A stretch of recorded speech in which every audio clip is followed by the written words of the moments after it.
हालांकि पहले जानकारी मिल रही थी कि 153 के करीब पुलिसकर्मी जख्मी हो, लेकिन अब जो बड़ी जानकारी मिल रही है उसके मुताबिक 2 जवान आईसीयू में भर्ती हैं और ये तादाद 230 तक जा पहुंची है। कल कई जगहों पर हिंसा हुई थी, पुलिस अपनी जान बचाती हुई नजर आई थी। वो तस्वीर भी सामने आई थी जब पुलिस पर ट्रैक्टर चलाने की कोशिश हुई थी, पुलिस वाले इधर उधर जान बचाते हुए भागते नजर आए थे। और ये देखिए तस्वीर हम आपको दिखा रहे हैं जब पुलिस पर हमला किया गया था और एक पुलिसकर्मी अपनी जान बचाते हुए लाल किले पर भी किस तरीके से पुलिस पर डंडों से हमला किया जा रहा था, वहां नाले में कूदकर पुलिस वाले अपनी जान बचाते हुए नजर आए। ये देखिए हाथ जोड़कर पुलिसकर्मियों ने यह अपील की कि इस तरह की हिंसा को मत कीजिए, इस तरह के बवाल को मत कीजिए। बावजूद इसके पुलिस पर हमला किया गया। 230 पुलिसकर्मी इस पूरे हिंसा के दौरान जख्मी हुए हैं। ये दिल्ली के अलग अलग जगहों की तस्वीर हम आपको दिखा रहे हैं किस तरीके से पुलिस पर हमला हुआ था। ये देखिए ये तस्वीर भी आप देख सकते हैं, एक पुलिसकर्मी साथ में और दूसरे पुलिसकर्मी भी मौजूद है। डंडे लेकर कुछ लोग वहां पर पहुंचते हैं, उन पर हमला करते हैं। पुलिस हाथ जोड़कर ये अपील करती है कि हिंसा को छोड़ दीजिए, हिंसा मत कीजिए। आज राष्ट्रीय पर्व है और ऐसे में हिंसा करेंगे तो फिर किस तरीके का मैसेज जाएगा। आज कम से कम राष्ट्रीय पर्व का तो ख्याल कीजिए। इस तरह की अपील लगातार दिल्ली पुलिस करती रही, लेकिन बावजूद इसके ये देखिए दूसरी तस्वीर में हम आपको दिखा रहे हैं लाल किले की वो तस्वीर जहां पर नाले में कूदकर पुलिस वाले अपनी जान बचाते हुए नजर आए थे और कई पुलिसकर्मी गिरकर जख्मी भी हुए थे। दीपक बिष्ट हमारे सहयोगी जुड़ गए हैं साथ जानकारी के साथ। दीपक, की आशंका थी कि तादाद बढ़ सकती है, क्या जानकारी? 230 पुलिसकर्मी जख्मी। बिल्कुल निश्चित तौर पर देखिए ये आंकड़ा और अभी बढ़ेगा क्योंकि लगातार जो पुलिसकर्मी हैं जो घायल हुए हैं, जिनकी एमएलसी अस्पताल में बनाई जा रही है, उनका आंकड़ा जुटाया जा रहा है और पुलिस के अधिकारी देर रात से इस काम में लगे हुए हैं। शुरुआती दौर में क्योंकि आंकड़ा बहुत कम था, लेकिन अब आंकड़ा इसलिए बढ़ रहा है क्योंकि हर डिस्ट्रिक्ट में पुलिसकर्मी रोकते हुए नजर आए थे और पुलिसकर्मियों के ऊपर उग्र भीड़ ने जो हमला किया था उसके बाद पुलिसकर्मियों ने बहुत मुश्किल अपनी जान बचाई थी। और साथ ही सुरक्षाकर्मी जो इस पूरे हमले में घायल हुए उनकी संख्या की अलग जानकारी जुटाई जा रही है कि आखिर कितने लोग ऐसे थे जो सुरक्षा में तैनात थे, क्योंकि हर जिले के ब्यौरा को यहाँ पर जुटाया जा रहा है। और पुलिसकर्मियों का कहना है कि लगातार जो कोशिश की जा रही है, पहले आंकड़ा जुटाने की जा रही है, उसके बाद विधिवत तरीके से पूरे कॉन्फ्रेंस के जरिए इस पूरे आंकड़े को बताया जाएगा। जी बिल्कुल, लेकिन ये पुलिस वालों की, दिल्ली पुलिस के संयम को भी दाद देनी पड़ेगी कि देखिए हाथ जोड़कर पुलिसकर्मी अपील करते रहे कि हिंसा मत कीजिए। बावजूद इसके जो हिंसक भीड़ थी उसने डंडों से पुलिसकर्मियों पर हमला किया था और ये जो संख्या है 230 पुलिसकर्मी जख्मी हुए हैं और ये संख्या अभी और बढ़ भी सकती है। इस बीच आपको एक और बड़ी खबर बता दें, दिल्ली हिंसा में इस वक्त की सबसे बड़ी खबर है कि लाल किले में दिल्ली पुलिस की एक बड़ी बैठक चल रही है और इस बैठक में कल हुई हिंसा की जांच पर मंथन हो रहा है। लाल किले में लगे सीसीटीवी कैमरों की फुटेज खंगाली जा रही है और साथ ही व्हाट्सएप चैट की भी हो रही है जांच। इतना ही नहीं, हिंसा करने वाले किसानों पर शिकंजा और कसने की भी तैयारी है। हिंसा की जांच क्राइम ब्रांच को देने की तैयारी की जा रही है और इसके लिए क्राइम ब्रांच की एक एसआईटी बनाने की तैयारी है जो पूरे घटनाक्रम की जांच करेगी। एसआईटी इस पूरे मामले की जांच करेगी। तो लाल किले में एक बड़ी बैठक चल रही है, पुलिस की मंथन हो रहा है कि अब आगे क्या किया जाए, किस तरह की रणनीति अपनाई जाए। हालांकि जो हिंसा हुई थी कल 5:30 के करीब घंटे तक लगातार दिल्ली की सड़कों पर उपद्रव मचता रहा। दिल्ली पुलिस ने पूरा संयम बरता। हालांकि कुछ जगहों पर हल्की फुल्की सख्ती जरूर दिखाई, लेकिन पुलिस ने ताकत का इस्तेमाल नहीं किया। प्रियंका हमारे साथ जुड़ गई हैं लाल किले से इस वक्त हमारे सहयोगी। प्रियंका, क्या अपडेट बैठक को लेकर? जी बिल्कुल, फिलहाल आपको तस्वीरें में एक बार फिर लाल किले की दिखा दूं, जहां पर पुलिस के डिप्लॉयमेंट को आज बढ़ाया गया है। अर्धसैनिक बलों की भी तैनाती यहां पर की गई है। साथ ही प्रियंका लौटेंगे आपके पास। इस बीच एक बहुत बड़ी खबर अनंतनाग में हमला हुआ है। तो ये आतंकी हमले की जानकारी, अनंतनाग में जवानों को बनाया गया है निशाना। बिजबेहरा इलाके में यह हमला हुआ है। इस वक्त की बड़ी खबर जम्मू कश्मीर से, बड़ी खबर यह कि अनंतनाग में आतंकी हमला हुआ है। आतंकी हमले को अंजाम दिया गया है और जो जानकारी निकलकर सामने आ रही है वो ये, आतंकियों ने जवानों को टारगेट किया है, जवानों को निशाना बनाया है। ये अनंतनाग के बिजबेहरा इलाके का मामला है जहां पर आतंकी हमला हुआ है और आतंकी हमले में पुलिस को, जवानों को टारगेट किया गया है। तो इस वक्त की बड़ी खबर जम्मू कश्मीर से, जहां पर आतंकी हमला हुआ है। आतंकी हमले की जानकारी मिल रही है बिजबेहरा इलाके में, जहां पर आतंकियों ने इस हमले को अंजाम दिया और जानकारी यह भी मिल रही है कि जवानों को टारगेट किया गया है। तो जवानों को निशाना बनाने का यह मामला अनंतनाग में, बिजबेहरा में यह आतंकी हमला हुआ है। आतंकियों की तरफ से बताया जा रहा है कि जवानों को निशाना बनाया गया है। तो यह कितनी बड़ी साजिश थी आतंकियों की, जवानों को निशाना बनाने की कोशिश की गई है। बताया जा रहा है कि बिजबेहरा इलाके में, अनंतनाग के बिजबेहरा इलाके में यह आतंकी हमला हुआ है जहां आतंकियों ने जवानों को निशाना बनाया। हालांकि जवानों को निशाना बनाते वक्त क्या कुछ हालात रहे, क्या कोई जवान जख्मी भी हुआ है, इस बारे में फिलहाल कोई जानकारी नहीं मिल पा रही है। कितनी बड़ी साजिश थी आतंकियों की, किस मकसद से आतंकी यहां पर मौजूद थे, फिलहाल इसको लेकर जानकारी नहीं मिल पा रही है। लेकिन जो अपडेट मिल रहा है उसके मुताबिक आतंकियों ने जवानों को टारगेट किया है, आतंकियों ने जवानों को टारगेट करते हुए इस हमले को अंजाम दिया है। कितना नुकसान हुआ है ये अभी तक अपडेट नहीं, लेकिन जानकारी के बिजबेहरा इलाके में जवानों को टारगेट करते हुए आतंकी हमला हुआ है। रिफत हमारे सहयोगी जुड़ गए हैं ज्यादा जानकारी के साथ। रिफत, क्या जानकारी?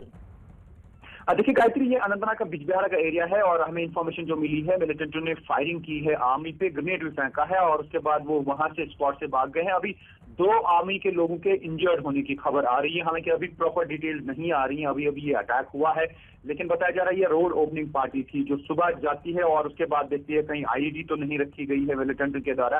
उसको चेक करने के लिए रोड ओपनिंग पार्टी को भेजा जाता है, चाहे वो सीआरपीएफ हो या आर्मी हो। रोड ओपनिंग पार्टी दोनों जो है सुरक्षा बलों की होती है और उसके बाद ही रोड की क्लियरेंस दी जाती है, उसके बाद ही आर्मी की कॉन्वॉय वगैरह चलती है। लेकिन अभी जो इन्फॉर्मेशन आ रही है, बिजबिहारा में मिलिटेंटों ने घात लगाकर हमला किया है, फायरिंग की है और उसके बाद वो भाग गए हैं वहां स्पॉट से, लेकिन पूरे एरिया को कॉर्डन में ले लिया गया है। गायत्री, चलिए, तो रिफत ये जानकारी दे रहे हैं कि जो रोड ओपनिंग पार्टी है उस पर हमला किया है, सीआरपीएफ के जवान उसमें शामिल थे और इस सब के बीच आर्मी के जवान भी शामिल थे, जिन पर हमला करके आतंकी मौके से फरार हो गए। और इस बीच आपको एक बार फिर से बताते हैं कि किस तरीके से दिल्ली में कल हिंसा हुई, दिल्ली में कल किस तरीके से तांडव हुआ। दिल्ली की सड़कों पर दहशत फैलाने की ये तस्वीरें आपके सामने, ये तस्वीरें कल की हैं। इन्हें दिखाना इसलिए आज जरूरी है क्योंकि देश की शान गणतंत्र दिवस के दिन किसानों का एक ऐसा भयावह चेहरा पूरे देश ने देखा जो कभी किसी ने नहीं सोचा था। हजारों की संख्या में किसान सड़कों पर उत्पात मचा रहे थे, घंटों तक मानो पूरी दिल्ली को उन्होंने बंधक बना लिया था। और तो और उपद्रवी किसान लाल किले के भीतर जा घुसे, जहां तिरंगा फहराया जाता है वहां पर दूसरा झंडा फहरा दिया। भीड़ की शक्ल में पुलिस वालों को दौड़ा दिया गया, जो जान बचाने के लिए नाले तक में कूदने को मजबूर हो गए और कई पुलिसकर्मी जख्मी हुए। अभी तक का जो आंकड़ा है उसके मुताबिक 230 के करीब पुलिसकर्मी जख्मी हुए हैं। यह आंकड़ा और भी बढ़ सकता है, लेकिन पुलिस लगातार संयम बरतती रही, पुलिस की तरफ से लगातार अपील की जाती रही। लेकिन ये देखिए किस तरीके का चेहरा किसानों का उग्र भीड़ का सामने आया उस वक्त जब पुलिस लगातार रिक्वेस्ट कर रही थी, लेकिन पुलिस पर ही हमला किया गया। कहीं ट्रैक्टर से, कहीं डंडों से, कहीं तलवार निकाल ली गई तो कहीं नुकीले हथियारों के साथ किसान दिल्ली की सड़कों पर उपद्रव मचाते हुए नजर आए। किसानों के बवाल से जुड़ी इस वक्त की बड़ी खबर आपको बता दें, दिल्ली पुलिस ने कल हुई हिंसा के मामले में पुलिस पर हमला करने और सड़कों पर बवाल करने के मामले में 22 एफआईआर अभी तक दर्ज कर ली है, जिसमें ईस्ट दिल्ली, द्वारका और पश्चिमी दिल्ली में 3 एफआईआर दर्ज हुई हैं। 2 आउटर नॉर्थ और एक शादरा और एक नॉर्थ जिले में दर्ज हुई है, जिनकी संख्या और भी बढ़ सकती है। इन एफआईआर में जानलेवा हमला, सरकारी संपत्ति को नुकसान पहुंचाना और हथियार लूटने जैसी धाराएं शामिल हैं। कल हुए किसानों के उपद्रव में 153 तादाद जो बढ़कर अब 230 तक जा पहुंची है। पुलिसकर्मी 230 के करीब जख्मी हुए हैं और यह संख्या अभी और भी बढ़ सकती है। लगातार जिलेवार तरीके से संख्या को जुटाने की कोशिश हो रही है कि आखिर इस पूरी हिंसा के दौरान दिल्ली पुलिस के कितने जवान जख्मी हुए हैं। 230 अब तक जख्मी हो चुके हैं और 22 एफआईआर दर्ज हो चुकी है। आपको यह भी बता दें कि इस पूरी हिंसा के बीच जो जख्मी हुए 2 पुलिसकर्मी फिलहाल आईसीयू में भर्ती हैं, उनका इलाज चल रहा है। लेकिन ये तस्वीरें भी हम लगातार आपको दिखा रहे हैं। अभी तक 22 एफआईआर दर्ज, लेकिन 22 एफआईआर दर्ज होने के साथ साथ जानकारी ये भी कि अभी ये संख्या और बढ़ सकती है। चलिए, हमारे 2 सहयोगी इस वक्त हमारे साथ लगातार बने हुए हैं अपडेट देने के लिए। दीपक रावत के पास हम चलते हैं। दीपक, और सिंघू बॉर्डर पर जावेद भी हमारे साथ हैं और प्रियंका लाल किले पर मौजूद हैं। दीपक रावत, सबसे पहले आपके पास आते हुए, क्या अभी भी वहां पर आप दिखा रहे थे कि सुरक्षा व्यवस्था चाक चौबंद है, लेकिन क्या अभी भी वहां पर किसानों की संख्या डटी हुई है और किसान नेता क्या अब नजर आए, उनसे कोई बात हो पाई आपकी? गायत्री, अगर यहाँ की बात करें तो टिकरी बॉर्डर पर इस वक्त सुरक्षा व्यवस्था जो है वो पहले से काफ़ी ज़्यादा बढ़ा दी गई है। जैसे कि दिल्ली पुलिस ने साफ तौर पर कहा था कि जिन पॉइंट पर ये हिंसा हुई है और जहाँ पर किसान बैठे हुए हैं वहाँ पर अतिरिक्त जो फोर्स है वो तैनात कर दी जाएगी। तो यहाँ पर अगर आप देखें तो बैरिकेडिंग कर दी गई है, अतिरिक्त फोर्स जो है वो अंदर भी है, बाहर भी तैनात कर दी गई है। जो किसान जो कल यहाँ से बाहर निकले थे उसमें से ज़्यादातर किसान जो हैं वो वापस पहुँच चुके हैं, कुछ दूसरे जो आउटर्स के रास्ते हैं वहाँ से वापस आ रहे हैं। तो लगातार जो किसान हैं वो जो यहाँ से निकले तो वापस आ चुके हैं। लेकिन जब किसान नेताओं की बात करें तो किसान नेताओं से लगातार हम ये पूछने की कोशिश कर रहे हैं कि उनका कल की हिंसा पर क्या कहना है, कल जो चीज़ें हुई हैं उसको लेकर उनका क्या कहना है, लेकिन अब तक वो कुछ भी कहने को तैयार नहीं, सिर्फ अपना पल्ला झाड़ रहे हैं। दीपक लौटेंगे आपके पास। इस वक्त एक बड़ी खबर लाल किले में हुए हंगामे से जुड़ी बड़ी खबर है कि लाल किले में किसानों की हिंसा का दिल दहला देने वाला एक वीडियो सामने आ गया, जिसमें लाल किले की सुरक्षा में तैनात पुलिस वालों पर किसान बुरी तरीके से टूट पड़े। जान बचाने के लिए पुलिस वाले लाल किले के चारों तरफ बने नाले में लटक गए, लेकिन किसान उन पर लाठियों से हमला करते रहे और जान बचाने की कोशिश में कई पुलिस वाले नाले में गिर पड़े। इस घटना में कई पुलिस वाले गंभीर रूप से जख्मी हुए हैं। ये तस्वीरें देखिए, बेहद शर्मसार करने वाली तस्वीरें, शर्मनाक तस्वीरें। ये किसान है, सवाल उठेगा ये कौन लोग थे जिनकी तरफ से इस तरह की हिंसा की गई। ये पुलिस तो तैनाती इसीलिए की गई थी ताकि जब ट्रैक्टर रैली हो तो उस दौरान सुरक्षा कवर दिया जा सके, सुरक्षा कवच किसानों को मिल सके। लेकिन लाल किले पर किस तरीके से दाखिल हुए, लाल किले के आसपास जो तमाम सुरक्षा कर्मी मौजूद थे सुरक्षा में, वो सुरक्षा कर्मी उस वक्त बेबस नजर आए जब वो बार बार मिन्नतें कर रहे थे किसानों से कि हिंसा को छोड़ दीजिए, लेकिन बावजूद इसके उन पर हमला करते हुए किसान दिखाई दिए। प्रियंका हमारे साथ लगातार बनी हुई। प्रियंका, वो तस्वीरें भी सामने आई और ये वीडियो भी, किस तरीके से बार बार दिल्ली पुलिस मिन्नतें कर रही थी कि हिंसा छोड़ दीजिए, कम से कम आज राष्ट्रीय पर्व का तो ख्याल कीजिए, बावजूद इसके लाठियों से उन पर हमला और पुलिस लगातार अपनी जान बचाती हुई नजर आई।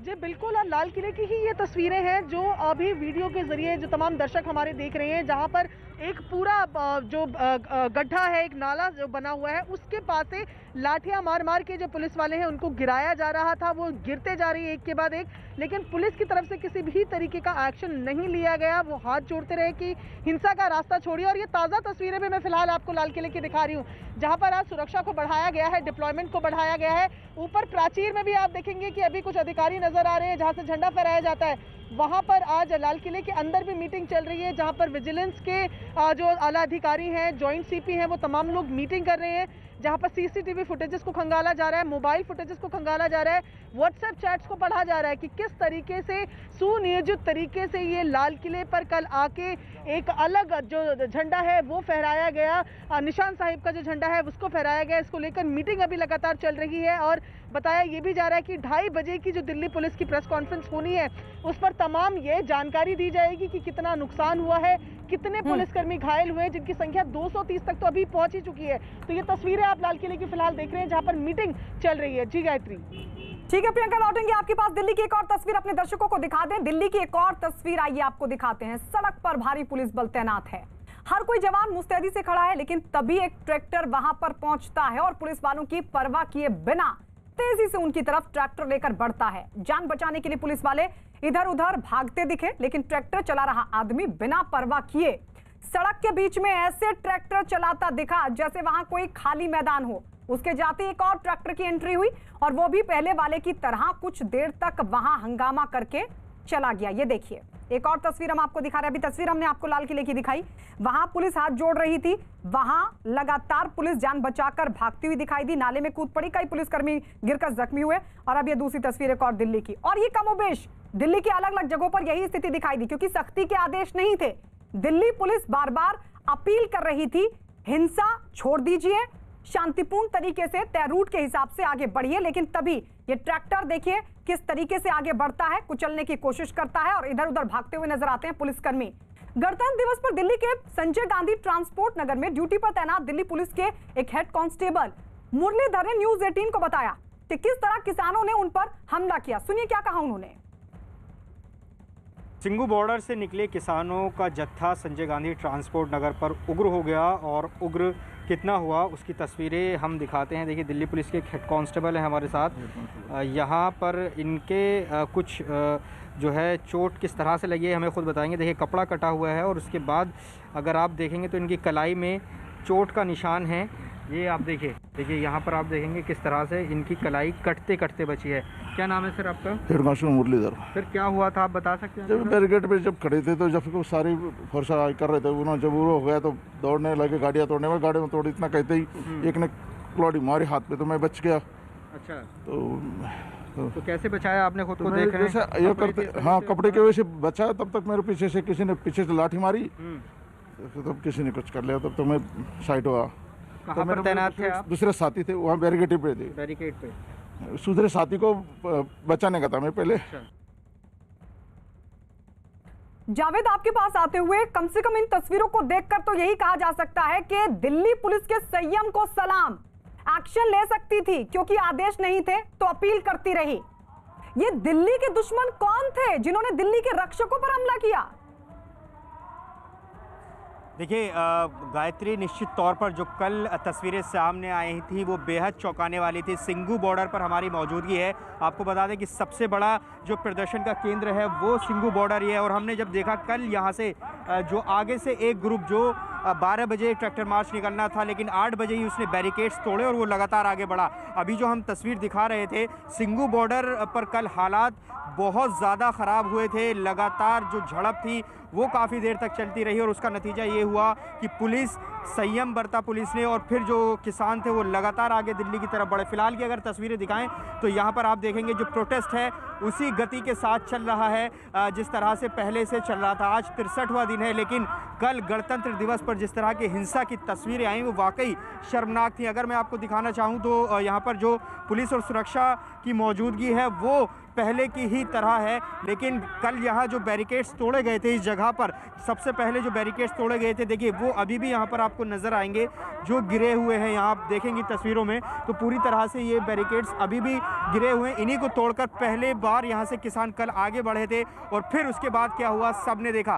देखिए पुलिस लगातार FIR कर रही है, 22 FIR अब तक हो चुकी हैं और उसके बाद उन्हें जवाब ज़रूर देना होगा। कानून के मुताबिक कार्रवाई ज़रूर होगी, देर सवेर होगी लेकिन कार्रवाई ज़रूर होगी, क्योंकि जिस तरह से कल नुकसान हुआ है, कई पुलिसकर्मी जख्मी हुए हैं, कई गंभीर हालत में हैं और जो नुकसान संपत्ति का हुआ है वो अलग। तो ये बड़ी तस्वीर कल उभर कर सामने आई थी जिसका जवाब किसान नेताओं को देना होगा। जी बिल्कुल जावेद, लौटेंगे आपके पास। दिल्ली में लाल किले और दूसरी जगहों पर किसानों के उपद्रव के मामले में किसान नेता राकेश टिकैत का एक वीडियो सोशल मीडिया पर बड़ी तेजी के साथ वायरल हो रहा है, जिसमें वो लोगों से लाठियों के साथ पूरी तरह तैयार रहने को कहते सुने जा सकते हैं। इस वीडियो के वायरल होने पर खुद को घिरता देख राकेश टिकैत ने सफाई देने में भी देरी नहीं लगाई।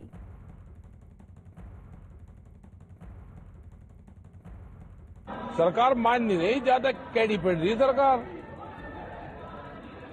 अपना ले आइयो झंडा झुंडा भी लगाना, लाठी गोदी भी साथ रखियो अपनी झंडा लगाने के लिए।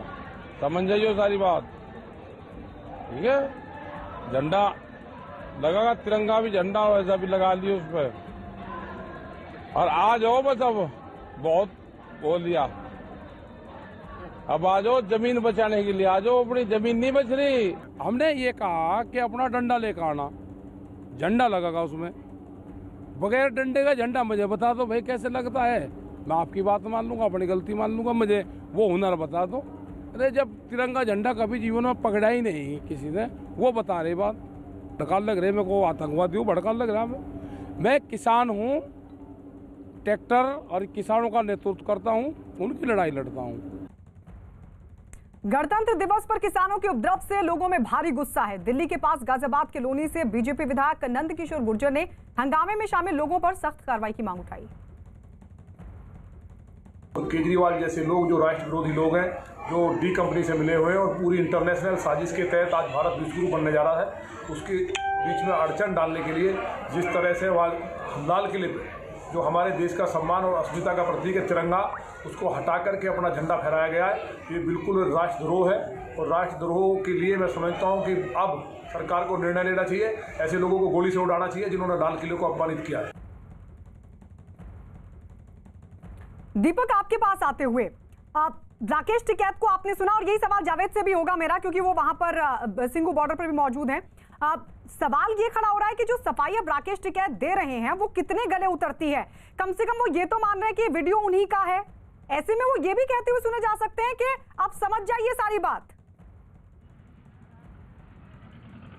जी गायत्री, यही कहानी कल से चलती आ रही है। संयुक्त किसान मोर्चा जो ये कहता है कि वो मुख्य संगठन है जिसकी लगातार सरकार से बातचीत भी हो रही है, उन्होंने जो तय रूट तय किया था पुलिस के साथ मिलकर, उसकी पर वो रैली निकालना चाह रहे थे, लेकिन जो मजदूर संगठन वाले लोग हैं वो चाहते थे कि दूसरी तरह से रैली निकाली जाए। यहाँ पर भी टिकरी बॉर्डर की अगर बात करें तो यहाँ पर बूटा सिंह हैं, किसान नेता हैं, उन्होंने भी पहले ये कहा था साफ तौर पर कि वो दूसरे रूट से जाने की कोशिश करेंगे। उनका ये कहना है कि जो पहला रूट तय किया गया था रिंग रोड वाला, उसी पर जाने की कोशिश करेंगे। लेकिन आज जब बूटा सिंह से हम लगातार फ़ोन पर बातचीत करने की कोशिश कर रहे हैं तो वो बाहर नहीं आ रहे हैं, ना बातचीत कर रहे हैं। वो कह रहे हैं कि हमारे बीच आइए। वहाँ पर क्या होता है, जब आप जाते हैं तो वो हुड़दंग करते हैं, आपके साथ मारपीट करने की कोशिश करते हैं। यही वजह है कि यहाँ पर सुरक्षा व्यवस्था जो है वो बढ़ा दी गई है। लौटेंगे दीपक आपके पास लौटेंगे। अब ये दो तस्वीरें जरा दो विलन से दरअसल मिलवाते हैं। दिल्ली के दो विलन कौन है, आइए आपको बताते हैं। इन दोनों पर ही कल हिंसा भड़काने का आरोप है। इन दोनों के नाम है दीप सिद्धू, जिसने कल झंडा फहराया था संगठन का, और दूसरे का नाम है लखा सिंह सिधाना।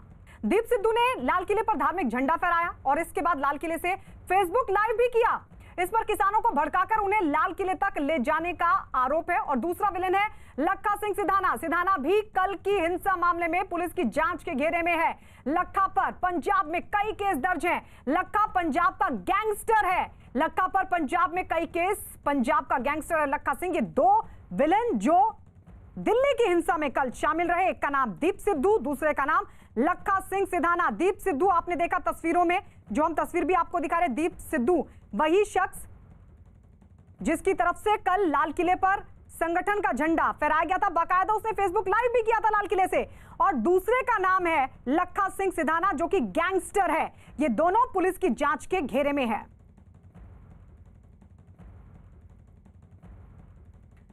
तो देखिए, ये कल की हिंसा में शामिल ये वो लोग जो अब दिल्ली पुलिस के जांच के घेरे में है। लेकिन आपको बता दें दीप सिद्धू के बारे में आपको जानकारी दे दें। कल जिस शख्स को आपने देखा, जिसने पूरे देश को शर्मसार किया उस वक्त जब वो लाल किले में भीड़ के साथ दाखिल हुआ, और लाल किले में 15 अगस्त पर जहां पर देश का झंडा फहराया जाता है, उस जगह पर उस शख्स ने तिरंगे का अपमान करते हुए संगठन का झंडा फहराया था। तो दूसरी तरफ आप देख रहे हैं दूसरे विलन को भी, इस पर भी अब जांच तेज होगी। ये गैंगस्टर है पंजाब का। ये शख्स भी इस पूरी हिंसा में कल शामिल रहा था, जिसका नाम है लखा सिंह सिधाना। तो ये दो विलन आपको दिखा रहे कल की हिंसा के, जिन पर हिंसा भड़काने का आरोप है। संगठन का झंडा लगाने वाला दीप सिद्धू और दूसरा है पंजाब का गैंगस्टर लखा सिंह सिधाना, जिन पर अब कसा जाएगा शिकंजा। पंकज इस वक्त हमारे सहयोगी जुड़ गए हैं ज्यादा जानकारी के साथ। पंकज, इन दोनों के बारे में और क्या जानकारी? देखिए, दीप सिद्धू जो हैं वो उस समय चर्चा में आए थे जब गुरदासपुर से सन्नी देओल बीजेपी की टिकट पर चुनाव लड़ने के लिए आए थे। उस समय बीजेपी में एंट्री जो है वो दीप सिद्धू की हुई थी। लेकिन जब किसान आंदोलन शुरू हुआ पंजाब में आज से 5 महीने पहले, तो उस समय सन्नी देओल को अलविदा कहकर दीप सिद्धू किसान आंदोलन के साथ जुड़े। लगातार यूथ आइकॉन भी जो है वो माने जाते हैं और खालिस्तानी समर्थक भी इनको कहा जाता है, क्योंकि लगातार ये खालिस्तानी के समर्थन में रहे हैं। और ऐसे में कल जिस तरह से जो कुछ हुआ, उससे पहले 25 तारीख की रात को ही पंकज, यानी आप आगे का बताएं, उससे पहले मुझे ये जरा क्लियर कीजिए, यानी इस आंदोलन में दीप सिद्धू शामिल था? देखिए, किसान जथेबंदियों ने दूरी बनाई हुई थी, वो इनको स्टेज पर चढ़ने नहीं दे रहे थे, क्योंकि किसान नेताओं को ये पता था कि ये इस तरह की हरकत कर सकता है। लेकिन 25 तारीख की रात को सिंघू बॉर्डर की दूसरी स्टेज पर लखा सिधाना और दीप सिद्धू दोनों ने मिलकर स्टेज में युवाओं को भड़काया, उकसाया। लगातार ये कह रहे थे कि एक अलग जथेबंदी है जिसका संघर्ष मजदूर कमेटी नाम कहा जाता है, उसने ये ऐलान किया था कि दिल्ली पुलिस ने जो रूट मैप दिया है वो उसको फॉलो नहीं करेंगे, वो बैरिकेड तोड़ेंगे, आउटर रिंग रोड पर जाएंगे। तो इनको स्टेज पर चढ़ने नहीं दिया जाता था। लेकिन 25 की रात को ये स्टेज पर चढ़े, युवाओं को उकसाया और ये कहा कि अगर बैरिकेड टूटे तो हम मगर पीछे जाएंगे। और इसी के साथ साथ वही तस्वीर जो है वो देखने को मिली। और जिस तरह से दीप सिद्धू ने लाल किले पर लाइव होकर कहीं ना कहीं जो यूके कनाडा में लोग जो लगातार इस बात का जिक्र करते रहे हैं, वही बात जो खालिस्तानी समर्थक भी हैं, जो संगठन, बिल्कुल। और कल इसके बाद जब सिंघू बॉर्डर पर लाइव होने के लिए जो दीप सिद्धू पहुंचे, तो वहां पर किसानों ने जबरदस्त विरोध किया। वहां पर दीप सिद्धू को भागना पड़ा, किसी की मोटरसाइकिल छीनकर दीप सिद्धू भागे। और लखा सिधाना जो पहले गैंगस्टर रहे हैं, कई सारी एक्टिविटी में इन्वॉल्व रहे हैं, वो भी कहाँ है कोई नहीं जानता। ये दोनों खलनायक रहे हैं। दोनों को ये कहा जा रहा है कि किसान आंदोलन को कमजोर या खत्म करने की कोशिश इन दोनों की तरफ से की गई है। और ये बताइए, तो ये दोनों ही जो भीड़ लाल किले पर पहुंची थी, जिसने लाल किले को पूरा घेर लिया था, परिसर में मौजूद थी जो भीड़, उसका नेतृत्व क्या ये दोनों कर रहे थे? देखिए, जब सिंघू बॉर्डर से किसान चले तो उस समय सबसे आगे अगुवाई जो है वो किसान मजदूर संघर्ष कमेटी जो है वो कर रही थी। दीप सिद्धू, लखा सिधाना उनके साथ थे। लेकिन जब लाल किले के पास पहुंचे तो वहां पर लखा सिधाना नहीं बल्कि दीप पंकज लेकिन एक छोटा सा जवाब ये बताइए, यानी किसान नेताओं को अंदाजा था कि ऐसा कुछ हो सकता है? देखिए, किसान नेताओं को बिल्कुल अंदाजा था और इसीलिए दूरी बनाई हुई थी और किसान नेता कल बेबस और लाचार नजर आ रहे थे और इसीलिए आज 12 बजे मीटिंग कर रहे हैं किसान नेता। और पंकज एक सेकंड, एक बड़ी खबर दिल्ली हिंसा में याचिका, ये बड़ी खबर इस वक्त मिल रही है। सुप्रीम कोर्ट में ये याचिका दी गई है, जो दिल्ली में हिंसा हुई थी उसको लेकर ये याचिका दाखिल की गई है और इस पूरे मामले की गई है न्यायिक जांच की मांग। याचिका अभी मंजूर नहीं की गई है, लेकिन फिलहाल जो जानकारी मिल रही है उसके मुताबिक सुप्रीम कोर्ट में ये याचिका दी गई है और ये मांग की गई है कि दिल्ली हिंसा में न्यायिक जांच हो। सुप्रीम कोर्ट में याचिका दी गई है, लेकिन अभी तक इसको मंजूर नहीं किया गया है। अभी तक ऐसी कोई जानकारी नहीं है कि इसको मंजूर कर कब इस पर सुनवाई होगी, लेकिन जो फिलहाल पता चल पा रहा है उसके मुताबिक एक याचिका बाकायदा दी गई है, जिसमें याचिका के जरिए यह मांग की गई है कि सुप्रीम कोर्ट ये आदेश दे कि इस पूरे मामले की न्यायिक जांच हो। सुप्रीम कोर्ट से मांग की गई है इस पूरे मामले की न्यायिक जांच हो जो दिल्ली में हिंसा हुई है। जावेद हमारे सहयोगी लगातार हमारे साथ बने हुए हैं। जावेद, अब ये जानकारी कि एक याचिका बाकायदा दाखिल की गई है सुप्रीम कोर्ट में कि इस पूरे मामले की न्यायिक जांच हो।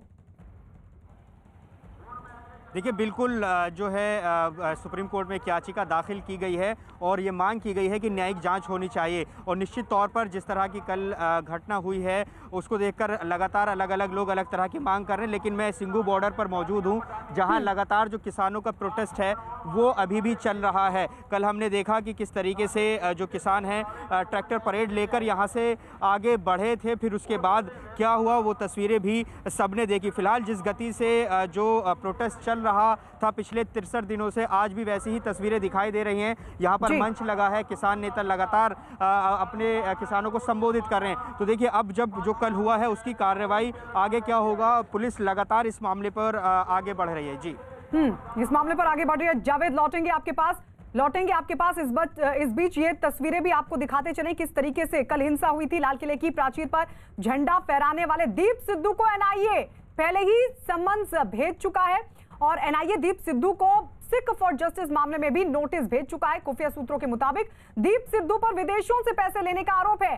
फाइनेंशियल इंटेलिजेंस यूनिट यानी कि FIU का यह दावा है कि किसानों के प्रदर्शन के नाम पर विदेशों से पैसों का लेन देन किया गया था और इसका आरोप दीप सिद्धू पर है, जिसकी नजर में जिसको एनआईए की तरफ से बाकायदा नोटिस दिया गया है और विदेशी फंडिंग का भी दीप सिद्धू पर आरोप है। आपको बता दें, लाल किले की प्राचीर पर संगठन का झंडा फहराने वाले दीप सिद्धू को लेकर अब शिकंजा कसा जाएगा, क्योंकि दीप सिद्धू ने ना सिर्फ झंडा फहराया बल्कि फेसबुक लाइव भी किया था। और आपको बता दें, सोशल मीडिया पर एक वीडियो खूब वायरल हो रहा है जिसमें दावा किया जा रहा है कि ये वीडियो दीप सिद्धू का है, जो लाल किले पर झंडा फहराने के बाद लोगों की नाराजगी बढ़ता देख वहां से भागकर सिंघू बॉर्डर पहुंचा। तो ये तस्वीर भी वायरल हो रही है, ये वीडियो वायरल हो रहा है जिसमें दीप सिद्धू नजर आ रहा है। दावा यह किया जा रहा है कि जब लोगों की नाराजगी बढ़ी तो दीप सिद्धू यहां से फरार हो गया था, लेकिन पहुंचा सिंघू बॉर्डर। सोशल मीडिया पर यह वीडियो तेजी के साथ वायरल हो रहा है, जिसके जरिए यह दावा है कि यह वीडियो दीप सिद्धू का है, जो लाल किले पर झंडा फहराने के बाद लोगों की नाराजगी को देख वहां से रफू चक्कर हो गया और सिंघू बॉर्डर पहुंचा।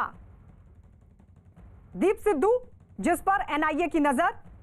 और इस सब के बीच आपको यह भी जानकारी दे दें कि दीप सिद्धू जिसको लेकर एनआईए अब शिकंजा कसने की तैयारी में। और आपको यह भी बता दें कि इस बीच गुरदासपुर से बीजेपी के सांसद सनी देओल ने दीप सिद्धू से किनारा कर लिया है और बाकायदा उनकी तरफ से एक ट्वीट किया गया। ट्वीट करते हुए उन्होंने क्या लिखा, ये देखिए। उन्होंने लिखा, लाल किले पर जो हुआ उसे देखकर मन बहुत दुखी हुआ है। मैं पहले भी 6 दिसंबर को ट्विटर के माध्यम से यह साफ कर चुका हूं कि मेरा या मेरे परिवार का दीप सिद्धू के साथ कोई संबंध नहीं है। आपको बता दें, कुछ महीने पहले बताया जाता है कि दीप सिद्धू ने आंदोलन का समर्थन करते हुए एक अलग जत्थे की बात की थी और तब से ही वो लगातार आंदोलन के जरिए अपनी बातों को आगे बढ़ा रहा था। इस सबके बीच सनी देओल ने किनारा कर लिया दीप सिद्धू से। सोशल मीडिया पर भारतीय किसान यूनियन के नेता गुरनाम सिंह चढ़ूनी का एक वीडियो वायरल हो रहा है और ये बताया जा रहा है कि वीडियो 26 जनवरी से पहले का है, जिसमें गुरनाम सिंह चढ़ूनी लोगों से 26 जनवरी के लिए तैयारी करके आने को कहते सुनाई दिए। वीडियो में चढ़ूनी ये भी कहते हुए सुनाई दिए कि वो खुद ट्रैक्टर मार्च के दौरान बैरिकेड तोड़ देंगे। मोटा मोटी बात यह है कि सरकार कुछ मानने को तैयार नहीं है और सरकार जिद पे अड़गी और 26 तारीख जो है, हमने भी दूसरी तरफ 26 तारीख की बिल्कुल सरकार को चेतावनी दे रहे हैं और पूरे किसानों से कह रहे हैं कि 26 तारीख को अपनी तैयारी करके ट्रैक्टरों के साथ आ जाएं, जबरदस्ती इनके बैरिकेड तोड़ के दिल्ली में घुसेंगे और सरकार लाठी मारे, गोली मारे, जो करना है इनको करें, लेकिन 26 तारीख को जो है वो एक तरह से फाइनल मैच होगा और उस दिन जो भी होगा वो सरकार की जिम्मेवारी होगी। दीपक, आपके पास आते हुए अब गुरनाम सिंह चढ़ूनी का भी एक वीडियो सामने आ गया, राकेश टिकैत का भी वीडियो सामने आया, जिसमें राकेश टिकैत ने तो मान लिया कि उन्हीं का वीडियो है और वीडियो में वही ये तमाम चीजें कहते हुए नजर, लेकिन सफाई हालांकि जरूर दे रहे हैं। सबसे बड़ा सवाल तो ये कि भाई जब आपको वक्त 12 बजे का दिया गया था तो अलग अलग बॉर्डर से रैली निकाली क्यों गई 12 बजे से पहले?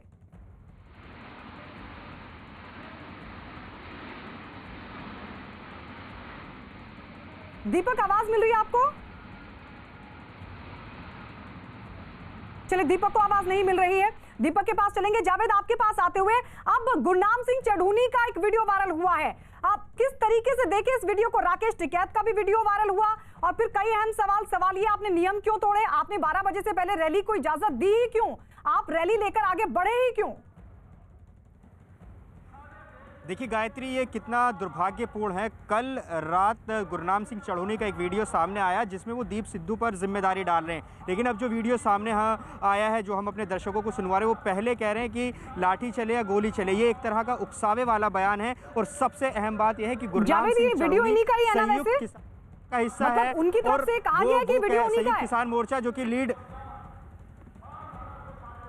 देखिए गुरनाम सिंह चढ़ूनी ही उस वीडियो में नजर आ रहे हैं, लेकिन अहम चीज़ यह है कि गुरनाम सिंह चढ़ूनी संयुक्त किसान मोर्चा का हिस्सा है और संयुक्त किसान मोर्चा ने कल ये बयान जारी करके कहा था कि कल जो हिंसा हुई है उससे उनका कोई लेना देना नहीं है। लेकिन ये वीडियो कब का है ये कहा नहीं जा सकता, लेकिन उसमें वो सीधे तौर पर उकसावे वाली बात कह रहे हैं कि बैरिकेड्स पर चढ़ेंगे। हालांकि बाद में संयुक्त किसान मोर्चा ही पुलिस के साथ बातचीत कर रहा था और अब ये कह रहा है कि पुलिस की सहमति के साथ ही उनका जो रूट तय हुआ था उस पर ही उन्होंने परेड निकाली, लेकिन बाद में कल उन्होंने तत्काल प्रभाव से उस परेड को बंद किया। लेकिन सवाल निश्चित तौर पर पूछे जाएंगे क्योंकि लगातार जो सबसे बड़ा इसमें संगठन है वो संयुक्त किसान मोर्चा है, जिसमें पंजाब की 32 जत्थेबंदियां हैं, अलग 7 और संगठन है, करीब 40 संगठन उसमें है। तो गुरनाम सिंह चढ़ूनी को अब इस वीडियो सामने आने के बाद जवाब जरूर देना होगा कि क्या क्यों ना इस वीडियो को उकसावे वाला बयान माना जाए और जो कल देखा गया, क्या ये उस वीडियो के बाद की प्रतिक्रिया हो सकती है? जी बिल्कुल, ये सवाल पूछा जाएगा और इसका जवाब भी किसान नेताओं को देना होगा। इस बीच बता दें कि बीजेपी के प्रवक्ता शहनवाज हुसैन ने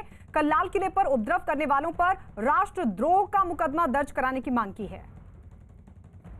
जिस तरह लाल किला जो हमारी शान है, आन बान है, जिस पर भारत के प्रधानमंत्री झंडा फहराते हैं, वहाँ पर जाकर जिस तरह से इन्होंने हुड़दंग किया और जहाँ तिरंगा फहराया जाता है वहाँ पर जाकर किसान आंदोलन का निशान साहब फहरा दिया। इससे बढ़कर और क्या अपमान किया जा सकता है इस देश का? इन सब के खिलाफ सख्त कार्रवाई होनी चाहिए और ये लोग जो हैं ये ज़रूर इसके पीछे बहुत बड़ी साजिश थी, ये बहुत बड़ी साजिश करके इस देश को अपमानित करने का काम किया है। इन सब पर राष्ट्रद्रोह का मुकदमा कायम करके इन पर सख्त कार्रवाई करनी चाहिए। और इस बीच कांग्रेस के सांसद रवनीत सिंह बिट्टू ने दिल्ली में किसानों के ट्रैक्टर परेड में हुई हिंसा के पीछे सिख फॉर जस्टिस संगठन का हाथ होने का दावा किया है। बिट्टू का दावा है कि लाल किले पर झंडा फहराने के लिए 1 करोड़ 80 लाख रुपए के इनाम का ऐलान किया गया था। रवनीत सिंह ने हिंसा के जिम्मेदार लोगों को जेल में डालने की भी मांग की। सिख फॉर जस्टिस से, क्योंकि 1 करोड़ 80 लाख उन्होंने प्राइज मनी रखी थी भी जो लाल किले पे झंडा लहराएगा, और उधर पाकिस्तान एकदम मीडिया उसका बैठा था। विद इन सेकंड्स जब इन्होंने झंडा लहराया तो उधर आ गया भी 26 जनवरी वाले दिन, रिपब्लिक डे वाले दिन, खालिस्तान का झंडा जो है 26 जनवरी वाले दिन लाल किले पे ऊपर लगा दिया गया। इसलिए ये देशद्रोह का मुकदमा और जल्दी से जल्दी ये देशद्रोही लोग हैं। दीपक, आपके पास आते हुए कांग्रेस के सांसद का यह बयान और कुछ इसी तरह की बात तो दिल्ली पुलिस लगातार कह रही थी कि किस तरीके से इस आंदोलन की आड़ में साजिश हो रही है। यही बात तो पुलिस भी कह रही थी, बावजूद इसके नियमों को तोड़ दिया गया। दिल्ली पुलिस की बात नहीं मानी गई किसानों की तरफ से। जी, साफ तौर पर दिल्ली पुलिस की कोई बात नहीं मानी गई। हालांकि 5 से 6 राउंड की मीटिंग लगातार हुई है किसान नेताओं के साथ उनको मनाने की कोशिश की गई। 26 तारीख को खासतौर पर जिस दिन इतनी सुरक्षा व्यवस्था बढ़ाई जाती है, उस दिन इस तरह की चूक अगर होती है तो इसको लेकर पुलिस भी काफ़ी ज़्यादा सख्त थी। पुलिस ने साफ तौर पर ये किसान नेताओं से लिखित तौर पर भी लिया था कि अगर कोई गड़बड़ी होती है तो उसके जिम्मेदार सिर्फ और सिर्फ किसान नेता होंगे। बावजूद इसके किसान नेता अब ये कह रहे हैं कि वो उनकी वजह से नहीं हुआ है, कुछ हुड़दंगी बीच में घुस गए थे, उन्होंने किया है, लेकिन जवाब तो उनको देना होगा। उनको ये जवाब देना होगा कि जब रूट तय किया गया था उस जी बिल्कुल जवाब देना होगा। लौटेंगे आपके पास दीपक। एक बड़ी खबर इस वक्त मिल रही है जम्मू कश्मीर से। बड़ी खबर है कि अनंतनाग में आतंकी हमला हुआ और अब जो जानकारी मिल रही है उसके मुताबिक 3 जवान हुए हैं जख्मी। इस हमले में एक जवान की हालत गंभीर बनी हुई है। जवानों को टारगेट किया गया था, रोड ओपनिंग पार्टी पर हुआ था, ग्रेनेड से यह हमला हुआ था। जो अभी जानकारी मिल रही है उसके मुताबिक आतंकियों ने बाकायदा फायरिंग भी की थी और इस सबके बीच 3 जवान जख्मी हुए हैं, एक की हालत गंभीर बनी हुई है। अनंतनाग में यह हमला हुआ है जहां आतंकी हमले में 3 जवान जख्मी हुए हैं, एक जवान की हालत गंभीर बनी हुई है। ग्रेनेड से इस हमले को अंजाम दिया गया था। रोड ओपनिंग पार्टी जो लगातार जिसका शेड्यूल रहता है कि वो पहुंच करके वहां पर जायजा लेती है और इस सब के बीच आतंकी हमला हुआ। ज्यादा अपडेट के लिए रिफत हमारे सहयोगी जुड़ गए हैं। रिफत, अब क्या अपडेट? देखिए गायत्री, अभी डिटेल्स आ रही हैं। कुछ लोग तो ये भी कह रहे हैं कि ये आईईडी अटैक था क्योंकि वहां पे आईईडी फिक्स की गई थी स्कूल के नजदीक में। हालांकि ऑफिशियली इसकी कंफर्मेशन नहीं है, लेकिन कुछ सूत्र ये भी बता रहे थे कि पहले ग्रेनेड फेंका गया, उसके बाद फायरिंग की गई और उसके बाद मिलिटेंट जो है वहां से भाग निकलने में कामयाब हो गए। लेकिन 3 आर्मी के लोग जो हैं वो घायल हो गए हैं और एक जो है गंभीर रूप से घायल हुआ है, उनको हॉस्पिटल पहुंचाया गया है। तो अभी बाकी डिटेल्स इमर्ज हो रही हैं। ये बिजबिहारा का एरिया है और वहां पर ही ये हुआ है, लेकिन बताया जा रहा है कि रोड ओपनिंग पार्टी वहां पे थी। अब ये देखना होगा कि ये जो स्कूल के नजदीक आईईडी हुई है, आईईडी धमाका जिसकी खबर अभी आ रही है, क्या ये उसी में इंजर्ड हो गए हैं या जो ग्रेनेड फेंका है मिलिटेंटों ने या फायरिंग की है? अभी डिटेल्स आ रही हैं, बाकी डिटेल्स आ रही हैं, लेकिन 3 आर्मी के लोगों के घायल होने की खबर है, जिसमें से एक आर्मी जवान जो है वो गंभीर रूप से घायल हुआ है। रिफत, अपडेट आपसे लेते रहेंगे। तो ये बड़ी जानकारी, अनंतनाग में आतंकी हमला हुआ, 3 जवान जो कि आर्मी के जवान बताए जा रहे हैं वो जख्मी हुए हैं। और आइए इस बीच एक बार फिर से आपको बता दें, दिल्ली में जो हिंसा हुई उसको लेकर अब लगातार रिएक्शंस भी सामने आ रहे हैं। कंगना रनौत ने एक बार फिर आंदोलन के नाम पर हिंसा करने वाले किसानों पर हमला किया। कंगना ने किसान प्रदर्शनकारियों की तुलना सीएए के खिलाफ हुए प्रदर्शनकारियों से कर दी। उन्होंने अपने ट्वीट में क्या लिखा ये आपको दिखाते हैं। कंगना रनौत ने ट्वीट करते हुए लिखा, उग्र प्रदर्शन के बाद सीएए को रोक दिया गया। मुझे यकीन है कि कृषि सुधार कानूनों को भी रोक दिया जाएगा। लोकतंत्र के रूप में हमने एक राष्ट्रवादी सरकार को चुना है, फिर भी राष्ट्र विरोधी ताकतें जीत रही हैं। ये भारत के लिए काला दिन है। कृपया इन कानूनों को लागू करें और लोकतंत्र को जिताएं। तो ये ट्वीट कंगना रनौत की तरफ से किया गया। नेटवर्क 18 लाया है टीवी पर पहली बार एक अनोखा शो यंग जीनियस। 30 जनवरी को शाम 7 बजे न्यूज 18 इंडिया पर देखिए बंगाल का 10 साल का वंडर किड। मेरा नाम अनुव्रता सरकार है, मैं 5th ग्रेड में पढ़ता हूँ। मुझे कंप्यूटर्स पहले से ही बहुत पसंद है और फिर मैंने प्रोग्रामिंग लैंग्वेजेस यूज़ करना सीख लिया है to share my ideas with the world. ये है यंग जीनियस जो अब तक बना चुका है 7 शानदार ऐप। ये है यंग जीनियस जिसका बनाया चैट ऐप मीट धूम मचा रहा है। ये है यंग जीनियस जिसका गुरु कोई दूसरा नहीं, वो खुद है। नेटवर्क 18 पर एक अनोखा शो दंग करने वाले बंगाल के वंडर किड अनुव्रत के साथ। I do think that he has great prospects, but I would tell him focus on apps which will go viral. जो है बंगाल के छोटे से शहर अलीपुरद्वार से, जो लाइब्रेरी से किताबें पढ़कर जीनियस बना। अब आप हर्षा भोगले को क्या कहना चाहेंगे? मैं रिकॉर्ड कर रहा हूँ, बोलो। Sir, you are my inspiration. अभी आइए, मैं आपके सामने बैठता हूँ and I'm going to show you some. ये देखिए, ये आपका वीडियो मैसेज है, मैं आपके सामने किसी को भेज रहा हूँ। Sir, Harsha Bhogle? Sir, how is this possible? ठीक है, चला गया। क्यों no? Are you happy? Yes sir. Actually I can't control myself. जिसने ऑनलाइन क्लास में कोडिंग की मास्टरी की, जिसने legendary runners, pinch hitter batsman और लूडो शिप जैसे गेमिंग ऐप बनाकर दुनिया को दंग कर दिया। आ रहा है ये यंग जीनियस 30 जनवरी को शाम